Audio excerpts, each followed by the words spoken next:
ही का नाम ये कंबोधिलाल है, कैसा ही रंगो रूप है, पैसा ही माल है।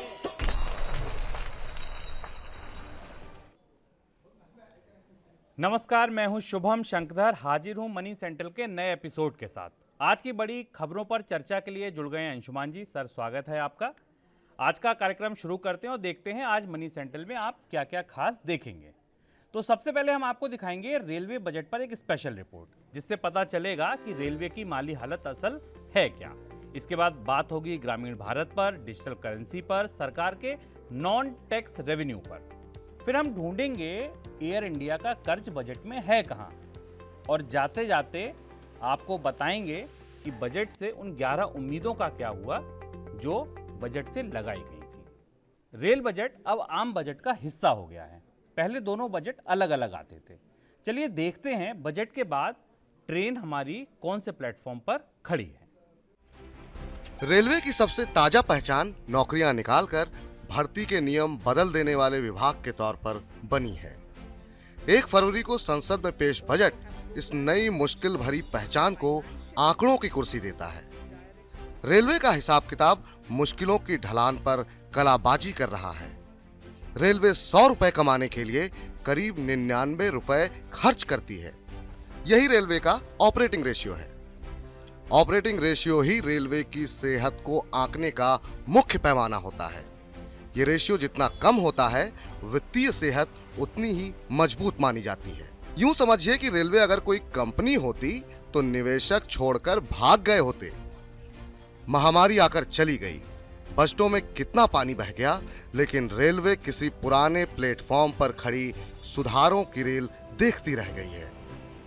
इस बात पर संतोष हो सकता है कि रेल बजट परंपरा को खत्म करने के बाद रेलवे नई ट्रेनों, परियोजनाओं की राजनीतिक रेवड़ियों वाली दुकान बंद हो गई। लेकिन क्या इससे रेलवे की माली हालत सुधरी? आइए रेल के खातों की रेल में सवार होते हैं। निचले पदों पर भर्ती आवेदनों की बाढ़ के सामने रेलवे से आयोजन का पटरी से उतर जाना कतई आश्चर्यजनक नहीं था। रेलवे नई लाइन बिछाने और सुविधाओं पर हर साल जितना खर्च करती है, या फिर अपने सरकारी उपक्रमों में जितना निवेश करती है, लगभग उतना ही पैसा उसे वेतन, पेंशन, पीएफ पर खर्च करना होता है। हाथ कंगन को आरसी क्या। वित्त वर्ष 2022-23 में रेलवे नई लाइनें बिछाने पर खर्च 26,323 करोड़ रुपए और ग्राहक सुविधाओं पर करीब 2,700 करोड़ रुपए खर्च करेगी। करीब 38,686 करोड़ रुपए का बड़ा निवेश सरकारी उपक्रमों, एसपीवी आदि में करना है। इसके मुकाबले पेंशन, पीएफ आदि पर भी रेलवे का खर्च करीब 63,433 करोड़ रुपए होगा। ईंधन पर करीब 29,625 करोड़ रुपए खर्च होंगे और जनरल ट्रैफिक खर्च करीब 40,525 करोड़ रुपए का रहेगा।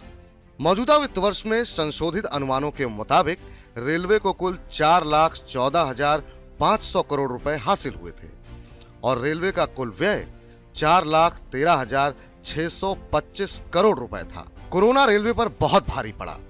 कुल राजस्व प्राप्ति महज 2.02 लाख करोड़ रुपए रही थी।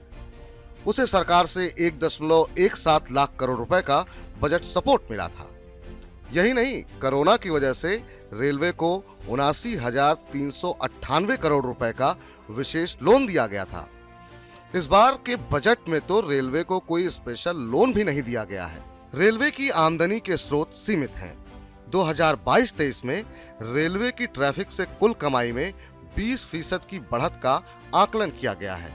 मौजूदा वित्त वर्ष के संशोधित अनुमान से ये करीब 20% ज्यादा होगा। अगले साल के लिए रेलवे की बैलेंस शीट में बहुत कुछ चमत्कारी नहीं है। निगाह इस बात पर होगी कि अगर यात्री और माल ढुलाई नहीं सुधरी तो रेलवे का ऑपरेटिंग रेशियो इसे पटरी पर लौटने नहीं देगा और रेलवे संकट में बनी रहेगी। सर, इतना तो समझ आ गया पैकेज से कि रेलवे की माली हालत ठीक नहीं है। बजट से इसे धक्का कैसे लगाया जाए फिर? पिछले साल रेलवे बजट को सरकार ने जनरल बजट से धक्का लगाया, करीब 80,000 करोड़ रुपए का लोन दिया क्योंकि रेलवे के पास रेवेन्यूज नहीं थे, यात्री और माल भाड़े में कमी थी। माल भाड़ा तो चल रहा था, यात्री पैसेंजर ट्रैफिक में गिरावट आई थी। रेलवे भारत की ढांचागत बजट प्रबंधन की चुनौती है। अगर आप रेलवे के आंकड़े देखें जो हमने खोलकर इस पैकेज में रखे कि रेलवे जितना पैसा हमारी आपकी सुविधाओं पर, ट्रेन पटरियां बिछाने पर करती है, उससे कहीं ज़्यादा पैसा उसे वेतन और पेंशन पर खर्च करना पड़ता है। अब पिछले 3-4 सालों में, 5 सालों में कई बार ये प्रयास किए गए कि रेलवे की पूरे ढांचे को ठीक किया जाए, इसमें निजी निवेश आकर्षित किया जाए, इसे सक्षम बनाया जाए, पर वो सब हो नहीं पाया। जब तक रेलवे में सुधारों की थोड़ी बहुत शुरुआत होती तो कोई ना कोई डिसरप्शन, कोई ना कोई गतिरोध आ जाता है। इसे 2 साल कोविड का गतिरोध आया और अब इस साल रेलवे बड़े संवेदनशील बिंदु पर है। इस साल अगर भारतीय अर्थव्यवस्था में तेज बढ़ोतरी नहीं हुई, क्योंकि भारतीय अर्थव्यवस्था में मोटे सामानों की माल ढुलाई रेलवे के पास है। रेलवे आमतौर पर जो ट्रैफिक या कार्गो का मार्केट है उसका एक बड़ा हिस्सा लूज कर चुकी है रोड ट्रैफिक के लिए। अब रेलवे के पास fertiliser, steel, cement, food grain, इस तरीके की चीज़ों की ढुलाई का विकल्प या ये सामग्री बची हुई है और इनका अगर मूवमेंट नहीं बढ़ता है तो अगले साल, अगले वित्त वर्ष में रेलवे के फिनांसेस को संभालना मुश्किल हो जाएगा। और पैसेंजर ट्रैफिक में रेलवे कंपटीशन लूज कर रही है, राइट, क्योंकि जितना प्रीमियम का ट्रैवलर है, जो प्रीमियम ट्रैफिक है, वो या तो रोड की तरफ मूव कर रहा है। और दरअसल भारत के इंफ्रास्ट्रक्चर सेक्टर में शुभम में एक अजीब सी दुविधा है कि सरकार जितनी अच्छी सड़कें बनाती है उतना ही नुकसान रेलवे को शॉर्ट डिस्टेंस ट्रैफिक में होने लगता है कि 400 किलोमीटर, 500 किलोमीटर, 1000 किलोमीटर की यात्राएं लोग कार से करने लगते हैं। ऑटोमोबाइल सेक्टर को उससे फायदा मिलता है, लोग ट्रेनें छोड़ने लगते हैं। और जितनी ज़्यादा एयरलाइंस आती हैं, एयरलाइंस के बीच में जितना कंपटीशन होता है, उतना लॉन्ग डिस्टेंस ट्रैफिक एविएशन की तरफ जाता है। तो रेलवे दरअसल उन कस्टमर्स पर डिपेंड हो जाती है जो कस्टमर सब्सिडाइज्ड हैं या जिन्हें सस्ती सेवाएं देनी है। इस दुविधा से निकलने का कोई रास्ता इस बार भी हमें बजट में नहीं दिखाई दिया और इस दुविधा का समाधान रेलवे बजट को खत्म करके जनरल बजट में मिलाने से भी नहीं हुआ है। तो रेलवे बजट अगले साल की एक बड़ी दरार होगी, जिसे देखना होगा कि रेलवे अब वापस पटरी पर लौटती है, सरकार को बीच साल में रेलवे को कुछ और मदद देनी पड़ती है। बिल्कुल, और उम्मीद यही कीजिए, दुआ यही कीजिए कि सारी चीज़ें ठीक हो जाएं, कोरोना की महामारी जितनी जल्दी हो ख़त्म हो जाए, जिससे कि माल भाड़ा और पैसेंजर दोनों ही रेलवे के पास आ सकें। चलिए बढ़ते हैं अगली खबर की ओर। गांव में मांग कमज़ोर थी बजट से पहले से और काफ़ी पहले से। कंपनियां परेशान थी, उम्मीद थी कि बजट से कुछ सरकार ऐसा जरूर करेगी कि ग्रामीण मांग को सहारा मिल सके, लेकिन ऐसा कुछ दिखा नहीं। कृषि मंत्रालय, ग्रामीण विकास मंत्रालय के बजट अगर आप देखें तो कोई बड़ा बदलाव नहीं है, कमोवेश आवंटन उतने ही हैं। सर, इस सरकार के अगर आप बजट देखिए तो पिछले बजटों में किसान, गांव ये चर्चा में रहते थे, हेडलाइंस में रहते थे। इस बार ऐसा कुछ नहीं दिखा। क्या सरकार को ग्रामीण कमजोर होती वो मांग, वहां का दर्द नहीं दिखा इस बार? शुभम, ये मेरे लिए भी आश्चर्य की बात थी। जब हम कल पूरा बजट सुन रहे थे तो बजटों की सुर्खियों में हमेशा किसान और गांव रहते थे। सरकारें ग्रामीण अर्थव्यवस्था की फिक्र में दुबली होती थी। वे मानती थी कि ग्रामीण अर्थव्यवस्था पटरी पर लौटेगी तो शहरों की और देश की अर्थव्यवस्था पटरी पर लौटेगी। अचानक सडनली कल के बजट में किसान, कृषि और ग्रामीण विकास बहुत छोटे हिस्से में आकर निपट गया। इसके कई सारे राजनीतिक अर्थ हो सकते हैं, इसमें कई सारी बहसें हो सकती हैं। ये एक तर्क हो सकता है कि सरकार को लगता हो कि गाँव को अधिकतम सुविधाएं दी जा चुकी हैं, अब शहरों पर फोकस करने की ज़रूरत है। लेकिन अगर हम गौर से देखें और इस पूरे बजट के आवंटन को शुभम उठाकर शेयर बाजार की तरफ ले चलें तो शेयर बाजार में कम से कम 3 या 4 बड़े ऐसे सेक्टर हैं जहां नौकरियां आती हैं और जहां उनकी डिमांड का या उनकी मांग का बड़ा हिस्सा ग्रामीण अर्थव्यवस्था की बेहतरी पर और उनकी ग्रोथ पर निर्भर करता है। उसमें एफएमसीजी सेक्टर है, उसमें कंस्ट्रक्शन से रिलेटेड पेंट, सीमेंट जैसे सेक्टर हैं, उसमें 2 व्हीलर से जुड़ा हुआ, दोपहिया वाहनों से जुड़ा हुआ एक सेक्टर है और इसके अलावा इलेक्ट्रिकल गुड्स और बाकी सामानों का सेक्टर है। क्योंकि भारतीय अर्थव्यवस्था में खपत का बड़ा हिस्सा छोटे छोटे हिस्सों में गाँव से आता है। ये बजट उस दृष्टि से निराश करता है। अगर आप स्कीमों के आवंटन की दृष्टि से देखें तो पिछले साल के रिवाइज एस्टीमेट के मुकाबले इस साल के रिवाइज एस्टीमेट में ग्रामीण विकास के बजट में बढ़ोतरी नहीं होती और उसमें महंगाई का इम्पैक्ट भी नहीं दिखाई देता। फर्टिलाइजर सब्सिडी को शायद कीमतें बढ़ने का असर कम होने की संभावना के कारण कम किया गया है, पर मनरेगा का बजट कम होना कुछ और भी संकेत कर रहा है। बिल्कुल। एक सवाल मैं सर यहाँ पर और लेना चाहूँगा कि मनरेगा का बजट सरकार ने जो, अगर हम संशोधित अनुमान देखें, उससे कम किया है, तो क्या सरकार ये मान रही है कि वहाँ मांग जो है वो कम होगी काम की, और क्या उसके पीछे ये तर्क है कि जो इकोनॉमिक सर्वे दिखा रहा था कि प्री पैंडेमिक लेवल आ गए हैं, चीज़ें बेहतर हो जाएंगी, तो मनरेगा की मांग अपने आप कम हो जाएगी, इसीलिए बजट कम दो? हाँ शुभम, ये एक किस्म का कंट्राडिक्शन है, एक अंतर विरोध है। दिसंबर तक सरकार के ही आंकड़े हमें ये बता रहे थे कि गांव में मनरेगा की मांग कम नहीं हुई। सरकार को पिछले साल मनरेगा को अतिरिक्त पैसा भी देना पड़ा। सरकार के मनरेगा के जो सरकार आधिकारिक आंकड़े आते हैं शुभम, वो बता रहे हैं कि अभी इस साल में 30 दिन का और 35 दिन का रोजगार भी मनरेगा में मिलना मुश्किल है। शहरी अर्थव्यवस्थाओं में कंस्ट्रक्शन, जो कि मनरेगा से निकले हुए मजदूरों के लिए एक बड़ा शरण स्थली होती है, भवन निर्माण, वहां उतनी तेज बढ़ोतरी नहीं आई क्योंकि कंज्यूमर और कंजम्पशन लेवल के ऊपर मकानों की खरीद शुरू नहीं हुई। तो सरकार ये कैसे मान रही है, इसका कोई तर्क नहीं है। और कि आने वाले 6 महीनों में या 7 महीनों में या एक साल में ग्रामीण अर्थव्यवस्था में रोजगारों की मांग कम हो जाएगी। मनरेगा का आवंटन कम होने के पीछे यही मंशा है शायद, कि सरकार को लग रहा है कि सब कुछ हस्ब मामूल है, सारी चीजें स्वाभाविक परिस्थितियों में लौट रही हैं, और इसलिए जो लेबर शहर से गांव गया था और गांव में मनरेगा की मजदूरी तलाश रहा था, वो अब शहर आकर अपना काम करना शुरू करेगा। पर क्या शहर में रोजगार देने वाले इंजन उस तरह से दौड़ने लगे हैं, उतनी तेजी से डिमांड आने लगी है? जो सेकेंडरी डेटा हमको मिलता है रोजगार के मामले में, जो CMI से आता है या बाकी सर्वे से आता, वो इस बात की सपोर्ट नहीं करता कि शहरी क्षेत्रों में लेबर की डिमांड बढ़ी है, बिल्कुल है, या कामगारों की डिमांड बढ़ी है। काम की मांग ग्रामीण क्षेत्रों में बढ़ी है, ये आंकड़े अभी भी हमें साबित करते हैं। और दूसरा एक और महत्वपूर्ण आंकड़ा ये कि पिछले 2 साल के भीतर भारत के अर्बन और रूरल वेज मार्केट में कोई बड़ा बदलाव नहीं आया है। मजदूरी की दरें टूटी हुई और वहीं मौजूद हैं। तो मनरेगा का बजट कम करने के पीछे सरकार की सदिच्छा हो सकती है, मंशा हो सकती है कि चीजें बेहतर स्थिति में आए, लेकिन हमने पिछले साल भी देखा था कि अगर मनरेगा में राज्यों ने ज्यादा पैसे की मांग की तो केंद्र सरकार को बाद में पैसा देना पड़ा था। कृषि में एक छोटा सा बदलाव है। कृषि के बजट में कोई बड़ा चेंज नहीं किया गया है, लेकिन राष्ट्रीय कृषि विकास योजना का बजट इस बार बढ़ाया गया है। और यहां सरकार ये कोशिश कर रही है कि राष्ट्रीय कृषि विकास योजना में राज्यों को काफी फ्लेक्सिबिलिटी मिलती है, काफी आजादी मिलती है कि वो फसलों के हिसाब से उस पैसे का इस्तेमाल कर सकें। वो बजट की एक बढ़ोतरी हमें कृषि के माध्यम से दिखाई देती है। बाकी बजट में सभी स्कीमें उसी तरीके की, और जो सामान्य बढ़ोतरी हर साल बजटों में होती है ओवरऑल एक्सपेंडिचर की बढ़ोतरी के रेशियो में, वो बढ़ोतरी में दिखती है। बिल्कुल। चलिए अब बजट से ही जुड़ी एक घोषणा और एक अहम खबर की ओर आगे बढ़ते हैं। देश में अब डिजिटल करेंसी लॉन्च होगी। बजट में घोषणा हुई है कि भारतीय रिजर्व बैंक अगले वित्त वर्ष यानी कि 2022-23 के दौरान डिजिटल करेंसी को शुरू कर देगा। रिजर्व बैंक ने पिछले साल अक्टूबर में ही सरकार से एक RBI एक्ट में संशोधन का आग्रह किया था। यह आग्रह भी दरअसल इसीलिए किया गया था क्योंकि जब तक ये संशोधन नहीं होगा RBI डिजिटल करेंसी नहीं ला सकेगी।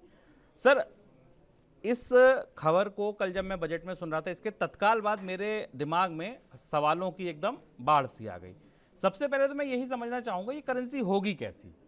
ये करेंसी लाने की जब बात, अब तो बिल्कुल तय हो गया है, अब सरकार ने कह दिया आएगा, वित्त मंत्री बोल रही हैं, यानी कि रिजर्व बैंक ने पूरी तैयारी भी कर ली है। इसका स्वरूप क्या होगा, कैसी होगी ये करेंसी? हाँ शुभम, कल से मेरे पास भी बहुत सारे सवाल अलग अलग माध्यमों से, फेसबुक पर और ट्विटर पर और अलग अलग जगह से इसे समझने के लिए आ रहे हैं। हम इस सेंट्रल बैंक डिजिटल करेंसी के पूरे पेज को खोलने की कोशिश करें आपके सामने, ताकि आप समझ सकें कि सरकार RBI का डिजिटल रुपया कैसा होगा, उसमें उसकी राह में कौन कौन सी बाधाएं हैं और कौन कौन से अनुत्तरित प्रश्न हैं, इन पर चलें। इससे पहले एक और दिलचस्प बात आज सुबह अखबारों में छपी, वो था वित्त मंत्री का एक इंटरव्यू या बयान, जिसमें वित्त मंत्री ने यह कहा कि क्रिप्टो करेंसी को डिजिटल एसेट माना जाए या ना माना जाए, डिजिटल एसेट पर टैक्स लगा देने से क्रिप्टो करेंसी लीगल नहीं हो जाती। अब यहां से कंफ्यूजन का एक और नया अध्याय शुरू होता है। सरकार ने कल बजट में डिजिटल एसेट्स पर 30% टैक्स लगाया। वित्त मंत्री ने अपनी प्रेस कॉन्फ्रेंस में कहा कि क्रिप्टो करेंसी की स्टेटस क्या होगी, ये हम कानून लाकर तय करेंगे। और आज खुद सरकार ने स्वयं क्रिप्टो करेंसी की लीगलिटी पर या उसकी वैधानिकता पर खुद से सवाल पूछ लिया कि ये मत मानिए कि उस पर टैक्स लगा है तो वो लीगल है। अब इसके बाद पूरा का पूरा जो क्रिप्टो करेंसी का परिदृश्य, निवेशकों का परिदृश्य है, वो बहुत उलझन भरा है। हम लोगों ने कल भी शुभम इस पर चर्चा की थी कि हमें सरकार के संदेश मंशा समझनी चाहिए कि वो निवेशकों को समझाना क्या चाहती है इस पूरी प्रक्रिया के जल्द। अब हम आते हैं सेंट्रल बैंक डिजिटल करेंसी पर, क्योंकि ये बिल्कुल दूसरी ही दुनिया है। इसका क्रिप्टो करेंसी से कोई लेना देना नहीं है, प्राइवेट करेंसी से कोई लेना देना नहीं। पूरी दुनिया में सेंट्रल बैंक डिजिटल करेंसी लाने की कोशिश क्यों चल रही है, सबसे बड़ा सवाल है कि आखिर इसकी जरूरत क्या है। और इससे पहले एक बुनियादी चीज समझ लेना हमारे लिए जरूरी है कि करेंसी एक किस्म का लीगल टेंडर है और वो लीगल टेंडर जारी करने की जिम्मेदारी उस देश के केंद्रीय बैंक की होती है जो सरकार के बिहाफ पर जारी करता है। इसमें बड़ी स्पष्ट सी बात है, कोई दूसरा व्यक्ति घर में नोट छापकर करेंसी नहीं जारी कर सकता। आप पेमेंट इंस्ट्रूमेंट बना सकते हैं, आप टोकन्स क्रिएट कर सकते हैं, पर करेंसी सिर्फ एक ही होगी और वो उस देश की सॉवरेन करेंसी होगी, वो लीगल टेंडर होगी जो सरकार जारी करेगी। तो अब जब इसके डिजिटल अवतारों पर चर्चा शुरू हुई और इस तरीके के शब्द आना शुरू हुए, digital currency, central bank digital currency, CBDC, तो हमें बहुत ज़्यादा कन्फ्यूजन हुआ। सरकारें क्यों लाना चाहती हैं डिजिटल करेंसी? उसकी 3 बड़ी वजह है। पहली बड़ी वजह यह कि पेपर पर या कागज पर या सिक्कों पर छपी हुई करेंसी का प्रचलन सीमित हो रहा है। उसकी अपनी कॉस्ट है, जो कॉस्ट ज़्यादा होती है कई बार, उसे रोकने की कोशिश है। दूसरी चीज़ है कि अगर आप करेंसी ना भी लाएं तब भी ट्रांजैक्शन तो डिजिटल हो चुके हैं पूरी दुनिया में। तो ट्रांजैक्शन की साइड से डिजिटल ऑपरेशंस काफ़ी बड़े पैमाने पर बढ़े। हमने देखा भारत में ही डिजिटल ट्रांजैक्शन छोटे बड़े मिलाकर 600-700% बढ़े हैं। तो करेंसी अभी भी पेपर करेंसी है, लेकिन ट्रांजैक्शंस उसके डिजिटल हो चुके हैं। और तीसरी बड़ी चीज़ है कि सरकारों को ये जो प्राइवेट करेंसीज का फ्लो दिखाई दिया है, क्रिप्टो करेंसी, बिटकॉइन, इससे केंद्रीय बैंकों को ये लग रहा है कि अगर ये इस स्पेस में प्राइवेट करेंसी आ गई और किसी तरह से उनका इस्तेमाल पेमेंट सिस्टम में शुरू हो गया, ट्रांजैक्शंस में शुरू हो गया, तो जो सॉवरेन कंट्रोल है करेंसी के ऊपर, जो संप्रभु नियंत्रण है करेंसी के ऊपर, करेंसी बहुत बड़ी ताकत है, वो कमजोर पड़ जाएगा। इसलिए सेंट्रल बैंक डिजिटल करेंसी लाने की बात चल रही, ये उसका पहला पहलू है। अब हमारे सामने दूसरा स्वाभाविक सवाल जो आएगा कि सेंट्रल बैंक डिजिटल करेंसी आखिर होगी कैसी अगर RBI लाने जा रहा है? स्वरूप कैसा होगा? अभी तक हमें रिजर्व बैंक ने डिजिटल रुपया कैसा होगा इसके बारे में कुछ नहीं बताया। हमारे पास कोई आधिकारिक दस्तावेज या सरकार की तरफ से या सेंट्रल बैंक की तरफ से कोई स्पष्ट आर्किटेक्चर उपलब्ध नहीं है। हम यहाँ ये भी बता दें कि पूरी दुनिया में भी सेंट्रल बैंक डिजिटल करेंसी का कोई आर्किटेक्चर या उसका कोई स्वरूप अभी उपलब्ध नहीं है। सिर्फ इतना हुआ है कि फाइनेंस बिल में RBI के रिक्वेस्ट पर एक प्रावधान डाला गया है जिसमें रिजर्व बैंक को डिजिटल स्वरूप में नोट और सिक्के या नोट या करेंसी जारी करने की छूट दी गई है, जो वो फिजिकल लेवल पर या कागज के लेवल पर जारी करता है। सेंट्रल बैंक डिजिटल करेंसी पर दुनिया में जो चर्चाएं चल रही हैं उसमें 2 बड़ी चीजें हैं जहां से हमें समझ में आएगा कि रिजर्व बैंक बताएगा कि हम क्या करना चाहते हैं। पहली चीज तो ये कि सेंट्रल बैंक डिजिटल करेंसी के 2 स्वरूप होंगे, 2 स्वरूप हो सकते हैं। Central bank digital currency wholesale होगी या रिटेल होगी। शुभम, करेंसी के 2 ऑपरेशंस होते हैं। करेंसी का एक ऑपरेशन यह है जिसमें कि देश का केंद्रीय बैंक या सेंट्रल बैंक या रिजर्व बैंक करेंसी छापकर तैयार करके बैंक्स को देता है बिल्कुल, जो होलसेल ऑपरेशन है, और बैंक्स उसे रिजर्व बैंक के कस्टोडियन के तौर पर लोगों के बीच में बांटते हैं और मनी सप्लाई कंट्रोल करते हैं। ये एक होलसेल तरीका है। अगर सेंट्रल बैंक डिजिटल करेंसी या डिजिटल रुपया होलसेल पार्ट में रहता है कोई दिक्कत नहीं है, क्योंकि ये ट्रांजैक्शन बैंकों और सरकार के बीच में है बैंक, रिजर्व बैंक और बैंकों के बीच में है। और वो जो ट्रांजैक्शन है, मान लीजिए अगर रिजर्व बैंक हर साल 10 लाख करोड़ या 15 लाख करोड़ की करेंसी फिजिकल फॉर्म में देश के बैंकों में बांट रहा है, तो इस करेंसी को डिजिटल फॉर्म में दे सकता है। दुविधा यह है कि इसका एक दूसरा पहलू भी है जिस पर दुनिया में बहुत कंफ्यूजन है और क्लियर नहीं है। करेंसी का एक दूसरा पार्ट भी है शुभम, जो रिटेल पार्ट है। बिल्कुल, जो हम और आप यूज करते हैं, फुटकर पार्ट है जिसको रिटेल यूज करते हैं, और वो रिटेल आपको बैंकों के जरिए मिलता है। यानी रिजर्व बैंक से करेंसी की पाइपलाइन बैंक के चेस्ट पे खुलती है और बैंक के चेस्ट से वो ATM और टिलर मशीन से निकलकर हमारे पास आती है। अगर रिटेल में भी डिजिटल करेंसी को या सेंट्रल बैंक डिजिटल करेंसी को लागू किया गया तो ये ऑपरेशंस कैसे काम करेगा? क्या देश का केंद्रीय बैंक सीधे लोगों को करेंसी देगा? क्योंकि बैंकों की जरूरत नहीं पड़ेगी, और जब वो डिजिटल करेंसी होगी तो वो डिजिटल क्या सेंट्रल बैंक सीधे लोगों को और हमें और आपको को करेंसी देगा? दुनिया के किसी भी कानून में सेंट्रल बैंक्स के इस ऑपरेशन के बारे में प्रावधान नहीं है। बिल्कुल। दुनिया की जो मॉनेटरी कानून है वो सेंट्रल बैंक्स को, केवल 2-3 देशों को छोड़ दिया जाए तो सेंट्रल बैंक्स हमेशा होलसेल करेंसी ऑपरेशन को मैनेज करते हैं, और जो बाकी प्राइवेट, कोऑपरेटिव और पब्लिक सेक्टर के और प्राइवेट सेक्टर के बैंक्स हैं वो करेंसी का रिटेल ऑपरेशन मैनेज करते हैं। इस सवाल का जवाब अभी हमारे पास नहीं है कि रिटेल में ये करेंसी कैसे कैसे काम ऑपरेट करेगी। की जाएगी। अगर लोगों को डिजिटल करेंसी में सीधी एक्सेस दे दी गई तो जो बैंक की विंडो है बीच की, उसकी जरूरत नहीं पड़ेगी। आपके पास एक वेबसाइट हो सकती है, उस वेबसाइट में एक डिजिटल करेंसी हो सकती है, आप अपने अकाउंट में उसको डाउनलोड कर सकते हैं और उसको डाउनलोड करके उसका इस्तेमाल कर सकते हैं। उसके लिए आपको बैंक की जरूरत नहीं है। ये दुविधा है दूसरी जो डिजिटल करेंसी के साथ शुरू होती है। तो अब रिजर्व बैंक को हमें बताना होगा कि वो डिजिटल करेंसी होलसेल फॉर्म में लेके आएगा या रिटेल फॉर्म में लेके आएगा। और तीसरी और अंतिम बात जो जहां पर सारी बात फंसी हुई है शुभम, वो बात यह है, हम लोगों ने इकोनॉमिकम अर्थात में एक एपिसोड भी किया था असंभव मुद्रा के तौर पर, जिसमें हमने आईएमएफ की उस चर्चा को का हवाला दिया था जो वो दुनिया भर के बैंकों के साथ कर रहा है। और उसने 3-4 बड़े सवाल उठाए हैं डिजिटल करेंसी या सेंट्रल बैंक डिजिटल करेंसी को लेकर। और उसका एक बुनियादी सवाल यहाँ यह है कि करेंसी इसलिए करेंसी है, करेंसी शब्द भी करंट से बना जो तेजी से फ्लो करती है, करेंसी इसलिए करेंसी है और कागज की करेंसी इसलिए करेंसी है क्योंकि सबको उपलब्ध है, सब उसका इस्तेमाल कर सकते हैं। उसके लिए आपको कुछ भी अतिरिक्त होने की जरूरत नहीं है आपके पास, आपको वो कागज से या नोट से मिल सकती। डिजिटल करेंसी को एक्सेस करने के लिए और इस्तेमाल करने के लिए कुछ बेसिक इंफ्रास्ट्रक्चर की जरूरत है। स्मार्टफोन आपके चाहिए, स्मार्टफोन चाहिए, इंटरनेट चाहिए, आपको उन सारी चीजों की जरूरत है। तो क्या डिजिटल करेंसी लाने के बाद एक बहुत बड़ी आबादी दुनिया की या भारत की जिसका डिजिटल एक्सेस ही नहीं है वो इसे एक्सेस कैसे करेगी? उसके पास कोई सुविधा नहीं होगी। तब तो फिर central bank digital currency retail currency नहीं हो सकती, क्योंकि अगर वो सबको उपलब्ध नहीं है तो फिर वो करेंसी नहीं हो सकती, उसका अवतार है। दूसरी एक और चीज ये है कि जो खातों में मौजूदा करेंसी है, जो मौजूदा मनी है, इसका स्वरूप डिजिटल करेंसी के, सेंट्रल बैंक डिजिटल करेंसी के अंदर क्या होगा, यह फैसला अलग अलग देशों के बैंकों को अपने स्तर पर लेना होगा। और तीसरा सवाल इस पर निर्भर करता है कि किस तरह से सेंट्रल बैंक और दुनिया के सेंट्रल बैंक आपस में एक दूसरे से विनिमय करेंगे। बिल्कुल, यानी कि डिजिटल करेंसी की राह अब इतनी आसान नहीं है अभी, क्योंकि अंशुमान जी ने बताया अभी तो ये भी नहीं पता रिटेल आएगी कि होलसेल आएगी। दूसरी बात ये नहीं पता इसका स्वरूप कैसा होगा। तीसरी बात ये नहीं पता कि बैंक आपस में, दुनिया भर के बैंक इंटरनेशनल ट्रांजैक्शन कैसे करेंगे। तो अभी काफ़ी सारे सवाल हैं और जैसे जैसे इस पर जो जो चीज़ें मिलती जाएंगी हम समझते जाएंगे, आपके साथ शेयर करते जाएंगे। बढ़ते हैं अगली खबर की तरफ। 39 लाख करोड़ रुपए का भारी भरकम बजट सरकार ने पेश कर दिया। इस बजट में सरकार की कुल कमाई करीब 22 लाख करोड़ रुपए की है।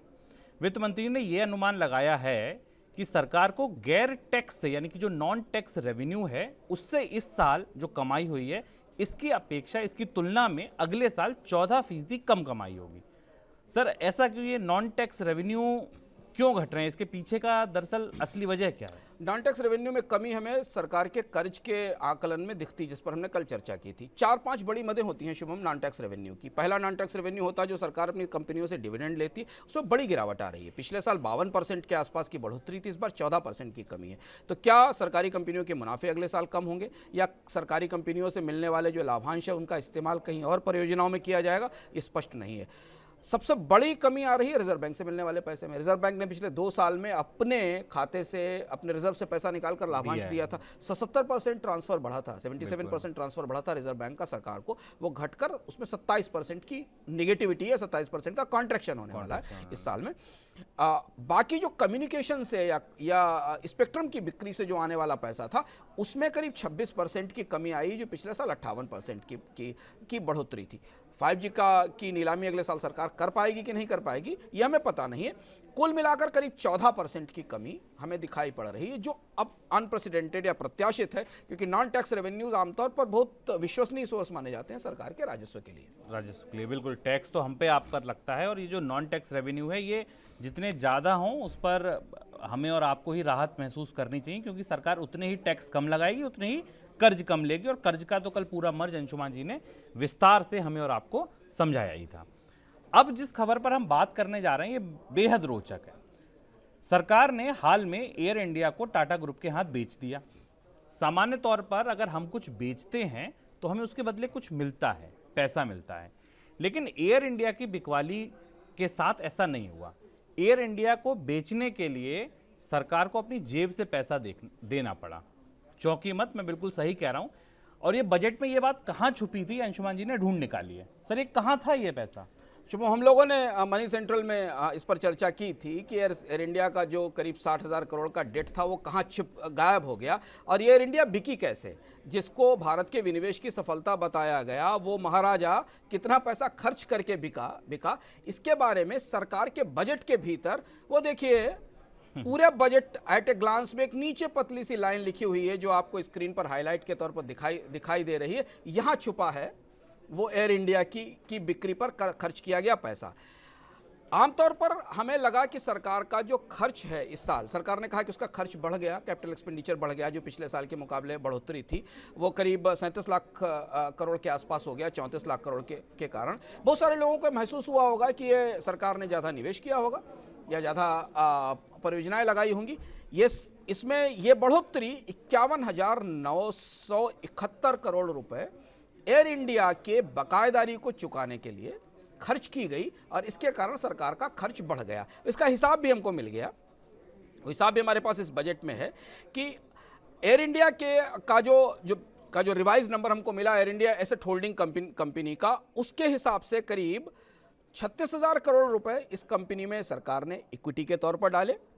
12,000 करोड़ रुपए का पेमेंट सरकार ने जहाजों के लिए किया जो लीज पर लिए गए थे रेंटल के, और करीब 13,446 करोड़ रुपए जो बाकी लायबिलिटीज थी जिसमें शायद LIC की लायबिलिटी थी, तेल कंपनियों की लायबिलिटी थी, इस पर खर्च किया। और इस तरह से भारत की शानदार सबसे बड़ी एयरलाइंस जिसका विनिवेश पर बड़ी सफलता बताया गया वो दरअसल सरकार के बजट पर 51,000 करोड़ रुपए का होल छोड़ गया। और अभी बात यहां खत्म नहीं होती शुभम, अगले साल सरकार ने 9,259 करोड़ रुपए का और भी कर्ज एलोकेट किया है जो air India asset holding company को सेट ऑफ करना है, जो उसकी नॉन कोर एसेट्स के इस्तेमाल से किया जाएगा। तो ये विनिवेश का एक बिल्कुल दिलचस्प सा नया सा नजरिया है। जो अभी तक हम विनिवेश के भारत में 2-3 तरीके देखते थे, स्टॉक मार्केट में लिस्ट कराया जाना, कंपनियों में बड़ी कंपनी को दूसरी कंपनी को हिस्सेदारी देना, कई बार सरकारी कंपनी से सरकारी कंपनी को खरीदवा देना, सरकारी कंपनी से दूसरी सरकारी कंपनी में निवेश करना। पर ऐसा पहली बार हुआ जब बजट से 51,000 करोड़ रुपए खर्च करके एक कंपनी से छुटकारा पाया गया। समझ सकते हैं कि एयर इंडिया कितनी भारी थी सरकार की पीठ पर। और मतलब इसका दर्द इतना गहरा होगा कि अगले साल अंशुमान जी कह रहे हैं इस चोट को जब दोबारा छुओगे तो फिर हरी हो जाएगी, फिर इसमें दर्द होगा। और ये अजीब सा एक विनिवेश है जहां आपको अपनी जेब से पैसा देकर, मतलब आप ये कह रहे हो भैया पिंड छोड़ो, ले जाओ इसको, पैसा हमसे ले जाओ। सर शुक्रिया आज के इस कार्यक्रम में जुड़ने के लिए। आपको हम छोड़कर जा रहे हैं एक पैकेज के प्रोमो के साथ। ये पैकेज दरअसल हमने जब बजट आया था उससे पहले आपको याद होगा कि 10 दिन तक लगातार आपको 10 वर्ग की उम्मीदें दिखाई थी कि आखिर बजट से उम्मीदें क्या हैं अलग अलग लोगों की। इस पैकेज के माध्यम से हम उन 11 लोगों की नज़रों से इस बजट को फिर पढ़ने की कोशिश कर रहे हैं और ये जानने की कोशिश कर रहे हैं कि जो बस इतना सा ख्वाब था वो कितने ख्वाब ये बजट पूरे कर पाया। जाते जाते मैं आप सबका आभार भी व्यक्त करना चाहूँगा कि आपने मनी 9 की कवरेज को जो प्यार दिया, जो प्रतिक्रियाएं आपने दी, जो सुझाव आपके आए, मतलब बहुत अच्छा रिस्पांस आया। अंशुमान जी आप भी कुछ कहना चाहेंगे दर्शकों से? बजट हमारे लिए काफ़ी बड़ा इवेंट होता है और मनी 9 की बजट कवरेज को, चाहे उसके वीडियोस हों, चाहे उसके लाइव शो हों या मनी सेंट्रल हो, उस पर आप लोगों ने जैसी प्रतिक्रियाएं दी और प्रतिक्रियाओं से ज़्यादा जो सुझाव दिए जो बताया कि हमें क्या करना चाहिए, इससे हमारा उत्साहवर्धन हुआ है, हमारी पूरी टीम का उत्साहवर्धन हुआ है। तो हम पूरी मनी 9 की टीम की तरफ से उन सारे दर्शकों का आभार व्यक्त करते हैं, उनको धन्यवाद देते हैं जो हमारे साथ कल जुड़े और जिन्होंने हमारे सारे कॉन्टेंट को और सारे आयोजन को देखा, सराहा और हमें सुधारा भी। चलिए तो फिलहाल आप इस बजट के प्रोमो के साथ हमें इजाजत दीजिए। नमस्कार।